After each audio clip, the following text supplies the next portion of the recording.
ดีครับทุกๆคนที่เสียสละเวลาเข้ามารับชมบ่าวน้องหานนะครับก็ขอขอบพระคุณเป็นอย่างสูงพบกับบ่าวน้องหานเพิ่มเติมด้วยความแซ่บนะครับบ่าวน้องหานก็ได้รังสรรค์เมนูนี้เลยครับตำหอยแครงครับตัวใหญ่ๆเลยครับมาแซ่บๆน้ำบ่าวน้องหานนะครับ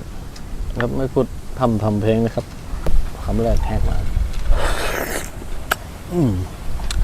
ผักกลับแล้วก็มาไก่กองครับเส้นเคยครับเชิญพ่อแม่พี่น้องพี่ป้าน้าอาทุกท่านนะครับมาแซ่บน้ำบ่าวน้องหานครับ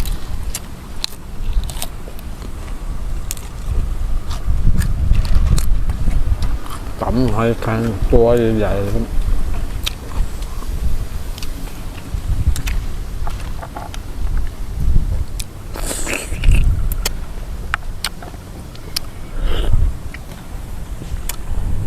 สุดแซ่บนะครับแซ่บขนาดเจาะ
ลำแซ่บขนาดเจาะ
เสียงอาจจะรบกวนหน่อยนะครับ เพราะว่าลมมันแรงครับวันนี้ เรามาอยู่ที่สูงนะครับ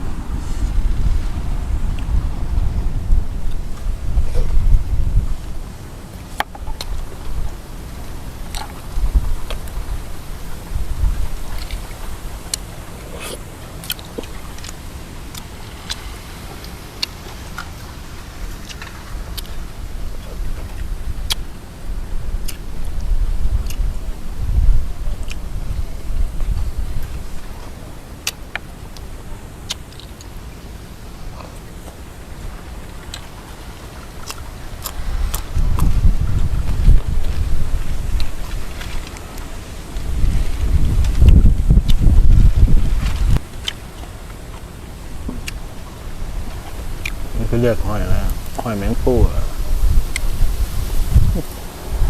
ตัวใหญ่มากเลย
การเริ่มออกครับมาครับมาได้อีอย่างกินแรงกันเนาะก็แม่พี่น้องใช่ยังมุมมีกันมาครับ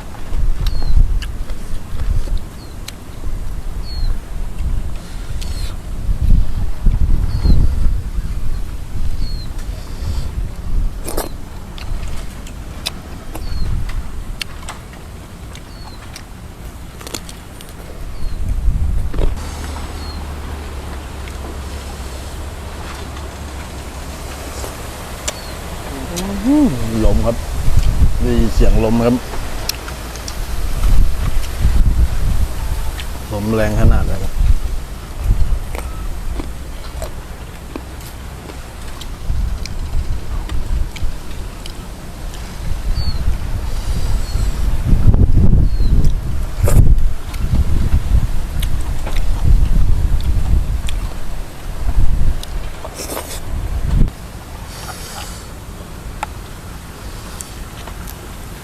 ตัวใหญ่มากเลยครับ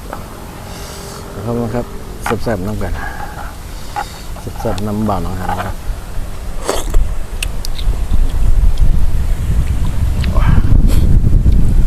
ลมก็ลมครับ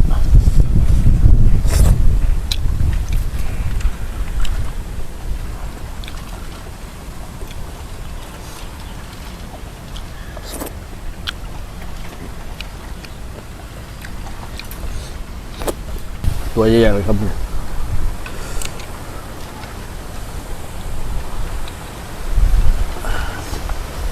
ใส่น้ำเข้าไป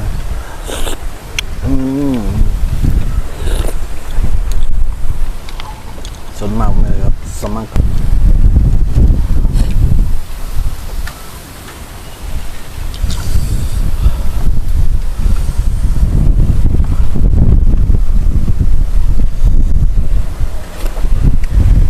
ลมแรงครับครับ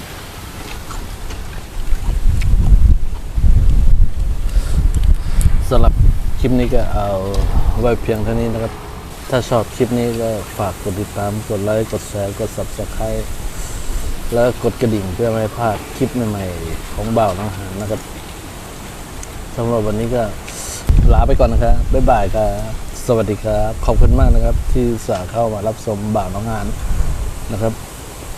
วันนี้ก็ลาไปก่อนครับบ๊ายบายครับลมมันแรงครับ